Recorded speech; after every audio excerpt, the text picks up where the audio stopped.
అన్నా అన్నా అన్నా నడువున్నా ఏంటన్నా నిన్న నుంచి ఫోన్ చేస్తుంటే లేపట్లేవు జల్దీ రా నువ్వు. ఎక్కడికి రా? ఎక్కడ ఏందన్నా పీర్ల పండుగ జరుగుతుంది, మొత్తం ఊరంతా ధూమ్ధాం జరుగుతుంటే నువ్వేం చేస్తున్నావు నా ఇంట్లో? బీర్లు పండగ ఏంట్రా? బీర్ల పండుగ కాదన్నా బాబు, పీర్ల పండుగ అంటారు కదా. పీర్ల పండగ అది అన్న మొహరం. ఓ మొహరమా? అది మన పండగ కాదు కదా. మన పండగ కాదంటా ఏందన్నా బాబు, మొత్తం మన ఊరంతా అక్కడ ధూమ్ధాం జరుగుతుంటే ఇప్పుడు వాళ్ళు దొక్కుతారు, ఎవరు పడితే వాళ్ళు కళ్ళు తాగుతారు, మంచిగా ధూమ్ధాం అవుతుందన్నా. మేకల కూడా కూర్చున్నా అన్న. అసలు పీర్లు పండగ అంటే ఏంటో తెలుసా? పీర్ల పండుగ అంటే తిరిగిపోయిందన్నా, ఒక కర్రకి గుడ్డ కట్టి అలంకరించి ఊరంతా తిప్పి ఊరేగించి దూపం వేసి అసలు ధూమ్ధాం జరుగుతుందన్నా. అసలు ఎందుకు అలా చేస్తారో తెలుసా? ఎందుకు తెలియదన్నా, గాలి దూరి రాకుండా ఊర్లో అందరూ తాయెత్తులు కట్టించుకుంటారు, మన దేవతలంతా రక్షిస్తారు కదా మనకి. మన దేవతల మరి ఊరంతా నమ్ముతుంది, నేను నమ్ముతున్నాను, 4 సంవత్సరాల నుంచి వెళ్తాను కదా నేను. చదువుకునే వాళ్ళు ఉన్నావు, ఈ మాత్రం తెలుసుకోపోతేలా? దాని చరిత్ర ఏంటో తెలుసా? ఎందుకు తెలియదన్నా, తెలుసు కాబట్టి కదా వెళ్తున్నాను.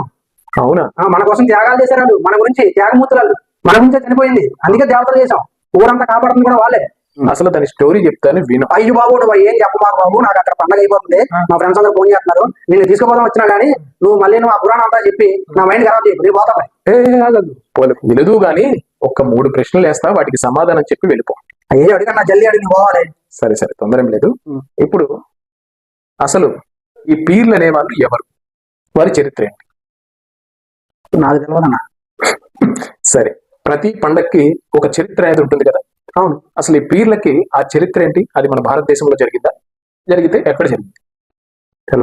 తెలీదు. ఓ సరే, ఈ పీర్లు దేవతలు అంటున్నావు కదా, అసలు వాళ్ళు దేవతలేనా? పోనీ ఏదైనా పుణ్య కార్యక్రమం చేశారా? కానీ ఎవరి కోసమైనా ఆత్మత్యాగం చేశారా? అసలు వాళ్ళు ఎవరు, వాళ్ళ స్టోరీ ఏంటి? తెలియదన్నా. తెలియదు. సరే, ఈ మూడింటికి నేను సమాధానం చెప్తాను, తెలుసుకోవాలని ఉందా లేదా? ఇదంతా ఇంట్రెస్టింగ్ గా ఉంది, తెలుసుకోవాలి నాకు కూడా. సరే, నేను చెప్తా విను. అసలు పీర్లు మనకి ఎలా కడతారు? ఒక కర్రకు కట్టి ఊరంతా ఊరేగిస్తారు కదా. ఆ పీర్లు అనేది ఏంటంటే హిమాం హుస్సేన్, హిమాం హసన్ అని 2 అన్నదమ్ములు ఉండేవారు. ఆ 2 అన్నదమ్ముల్లో చిన్నవాడైనటువంటి హిమాం హుస్సేన్ ని చంపి తన తలని ఒక శూలానికి గుచ్చి ఊరేగిస్తూ తీసుకెళ్లారు. ఏదైతే ఆ రోజు అతన్ని ఊరేగిస్తూ తీసుకెళ్లారో ఈ రోజుకి కూడా దాని మృతదేహాల్ని వాళ్ళు ఊరేగిస్తూ తీసుకెళ్లిందే ఈ రోజు వీళ్ళందరూ పీరీలుగా చేసుకుంటున్నారు. ఆ విషయం తెలుసా? అవునా? మన గ్రామ దేవతలు కదా. ఇంకా చెప్తాను విను. అసలు ఏదో ఒక పవిత్రమైన ఆత్మలుగా వీళ్ళు చూస్తున్నారు కదా. ఇదంతా పవిత్రమైన ఆత్మలు కాదు, ఎవరి కోసం త్యాగాలు చేయలేదు, కేవలం వాళ్ళ యొక్క రాజకీయం కోసం ఒకరినొకరు చంపుకున్నదే ఈ యొక్క మొహరం పీరీల పండుగ చేసుకుంటున్నారు. తెలుసా? రాజకీయంగా చచ్చిపోయారా? ఎక్కడ చచ్చిపోయారు, ఎప్పుడు చచ్చిపోయారా? అదే చెప్తా. వాస్తవానికి ఇది మన భారతదేశానికి సంబంధించినటువంటి ఒక చరిత్ర కూడా కాదు. హిమాం హసన్ అనే ఒక వ్యక్తిని కొంతమంది ప్రజలు ఖలీఫాగా ఎంచుకుందామని చెప్పి ప్రయత్నించారు. ఆ సందర్భంలో జరిగినటువంటి స్టోరీ. ఖలీఫా ఖలీఫా అంటే ఏంటన్నా? అదే చెప్తా. ఖలీఫా అంటే ఏదైతే ముస్లింలు ఒక ప్రవక్తగా భావించేటువంటి, ఏదైతే చిట్ట చివరి ప్రవక్తగా భావించేటువంటి మహమ్మద్ ప్రవక్త ఉన్నాడు కదా, ఆ మహమ్మద్ ప్రవక్త తర్వాత వీళ్ళందరూ కూడా ఒక నాయకత్వం కోసం కొట్టుకుంటూ చచ్చారనమాట. అందులో ఏంటంటే మహమ్మద్ ప్రవక్త అప్పట్లో ఉన్నటువంటి ముస్లిం అందరికీ కూడా నాయకుడిగా ఉండేవారు. ఆ నాయకత్వ పదవిని ఖలీఫా పదవిని అంటారన్నమాట. అంటే ఒక లీడర్షిప్ అన్నమాట. మహమ్మద్ ప్రవక్త తర్వాత కొంతమంది ఆ పదవిని తీసుకోవడం జరిగింది. అందులో హజరత్ అబు, హజరత్ ఉస్మాన్, హజరత్ అలీ అని చెప్పి ఒక 3-4 ఆ ఒక నాయకత్వాన్ని తీసుకున్నారు. వీళ్ళందరూ వెళ్ళిపోయిన తర్వాత, హజరత్ అలీ అయిపోయిన తర్వాత ఏదైతే హిమాం హుస్సేన్ ని కొంతమంది ఎన్నుకోవడానికి ప్రయత్నించారు. అయితే ఇక్కడ ఇది ఇష్టం లేనటువంటి అప్పట్లో సిరియా గవర్నర్ గా ఉన్నటువంటి ఒక వ్యక్తి, అతను కూడా ఒక ముస్లిమే. ఆ వ్యక్తి పేరు మావియా. ఈ మావియా ఎవరైతే ఉన్నారో అతను ఈ హసన్ ని చంపించాడు. అతనితో పాటు వాళ్ళ కుటుంబాన్ని కూడా చంపించాడు. హసన్ ని చంపించిన విషయం తెలుసుకున్నటువంటి తన తమ్ముడు హుస్సేన్, ఎవరైతే హిమాం హుస్సేన్ ఉన్నాడో అతను ఒక 72 మందితో ఆ రాజ్యం మీదకి గొడవకు వెళ్ళాడు అన్నమాట.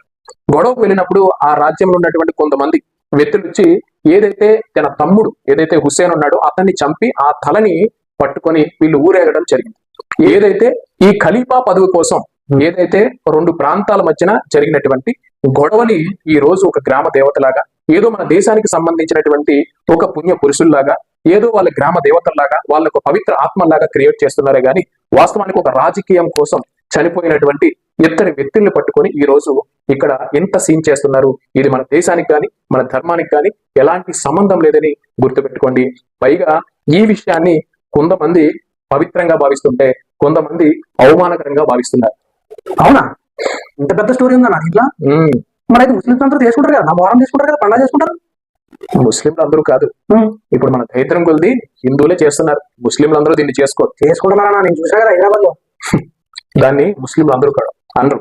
ఈ ముస్లింలలో కూడా చాలా తెగలు ఉంటాయి. ఈ తెగల్లో ముఖ్యంగా మనం చూసుకునేటువంటి ప్రపంచవ్యాప్తంగా బాగా ఎక్కువగా ఉన్నటువంటి తెగలు రెండు. ఒకటి సున్నీ తెగ, మరొకటి షియా తెగ. ఈ సున్నీ తెగ వాళ్ళకి ఏదైతే ఇప్పుడు జరుగుతున్నటువంటి ఈ మొహరంలో పీరీల పండుగ అంటే అస్సలు ఇష్టం ఉండదు. దాన్ని ఒక అవమానకరంగా వీళ్ళు భావిస్తారు. ఏదైతే ఈ పీరీల పండుగ అంటే వాళ్ళకి పరమ చిరాకు కూడా. కానీ ఇదే ముస్లింలో షియా తెగ అని ఒక తెగ ఉంది. ఆ తెగ వారు మాత్రం దీన్ని ఖచ్చితంగా ఒక పండుగలా భావిస్తారు. ఆ షియాలో కూడా అనేక తెగలు ఉన్నాయి. అనేక తెగల్లో ఒక్కొక్క తెగవారు ఒక్కొక్క రకంగా ఈ మొహరం పీరీల పండుగలు చేసుకుంటూ ఉంటారన్నమాట. అయితే మన హిందువులు ఎందుకన్నా ఈ పండగకి డొనేషన్లు ఇస్తారు, ఏటలకు వస్తారు, పండగ కింద చేసుకుంటారు? దీన్నే అమాయకత్వం అంటారు, అజ్ఞానం అంటారు, తెలియనితనం అంటారు. వాస్తవానికి ఊర్లో ఏదో పీరీలు తిరుగుతున్నాయి, ఏదో పండుగ జరుగుతుంది, వాళ్ళ గ్రామ దేవతలు ఏమో అనుకొని వీళ్ళు వాళ్ళకు ఉన్నటువంటి గాలి పట్లి అని, వాళ్ళ కోరికలు తీరాలని ఏదేదో అపోహలతో వీరు వెళ్ళి మొక్కుతున్నారు. కానీ అక్కడ మన గ్రామ దేవత కాదు, అక్కడ ఉన్నటువంటి మన చరిత్ర కాదు, మన హిందుత్వ పండగ కాదు. దీన్ని గమనించాలి. ఇదంతా కూడా ఆర్థికంగా జరుగుతున్నటువంటి ఒక కుట్ర. ముస్లింలు కూడా ఇంత తెగలున్నాయన్న.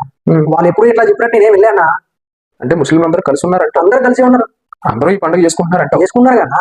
సరే, నేను చెప్తే నమ్మవు కానీ ధర్మంలో లేనటువంటి ఒక మూఢాచారమే ఈ పీర్ల పండుగ.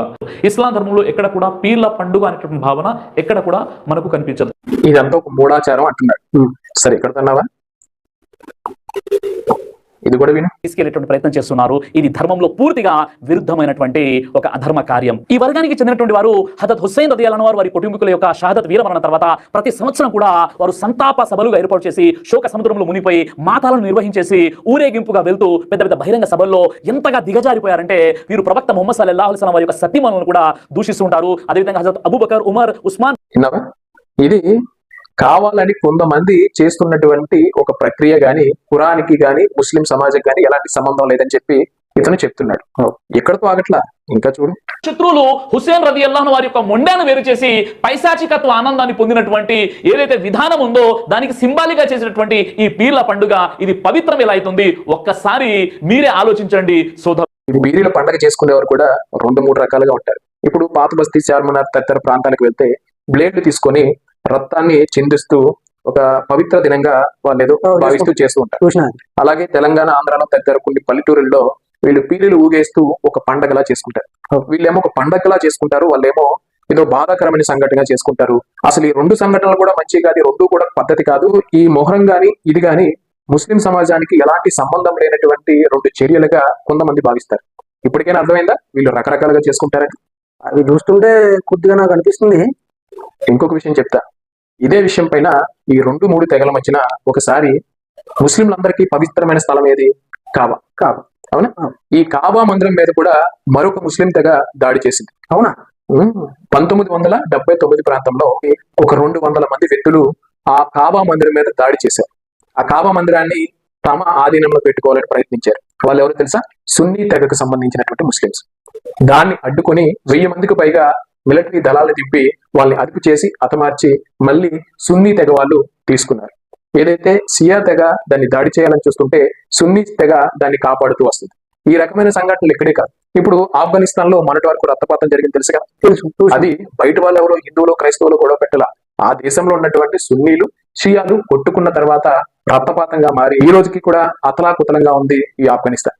ఇంకా అక్కడతో కాదు, ఇంకా ఎన్ని దేశాల్లో ఉన్నారంటే షియా వర్గం వాళ్ళు. ఇరాన్ ప్రాంతంలో 95% మంది ఈ షియా వర్గానికి సంబంధించిన వ్యక్తులు ఉన్నారు. అలాగే ఇరాక్ లో కూడా 70% మంది ఈ షియా వర్గం వాళ్ళు ఉన్నారు. అలాగే లెబనాన్ లో కూడా 45% మంది ఉన్నారు. అలాగే సిరియాలో కూడా 25% మంది ఉన్నారు. ఆఖరికి మన భారతదేశంలో కూడా 15% మంది ఈ షియా వర్గానికి చెందినటువంటి ముస్లింస్ ఉంటే మిగిలిన వారు సున్నీ వర్గానికి, మిగిలిన జాతుల వారికి సంబంధించినటువంటి ముస్లింస్ ఉన్నారు. సుమారు మన భారతదేశంలోనే 160కి పైగా ఈ ముస్లిం తెగలకు సంబంధించినటువంటి రకరకాల కులాలు వాళ్ళు, జాతుల వాళ్ళు మన భారతదేశంలో ఉన్నారు. వీళ్ళందరికీ కూడా ఒక పండగ ఇంకొక పండగకి వీళ్ళు చేసుకోవడానికి పరస్పరం విరుద్ధంగా ఉంటారు, కానీ బయటపడకుండా జాగ్రత్తగా ఉంటారు. కానీ ఎర్రెత్తినటువంటి మన హిందువులు ఎలాంటి దీని మీద అవగాహన లేక వాళ్ళ పండగలకి వెళ్ళి మన డబ్బులంతా దారపోసుకొని మన గ్రామ దేవతల్ని పూజించినట్టు, మన దైవాన్ని పూజించినట్టు వాళ్ళ పండగలకి వెళ్తున్నారు. ఇప్పటికైనా అర్థమైందా ఇది మన పండగ? ఇదంతా తెలియకే కదన్నా ఇంతకాలం పోయినాడు. అది మన పండగ అని చెప్పి బోర్లు అంత ఖర్చు పెట్టేసినా కూడా. సరే, మొన్న మీ పిన్నమ్మ మేకను కూడా ఇస్తానని మొక్కుకుందట్టుగా, నిజమే? ఇచ్చిందన్నా, ఏడాది కోసింది.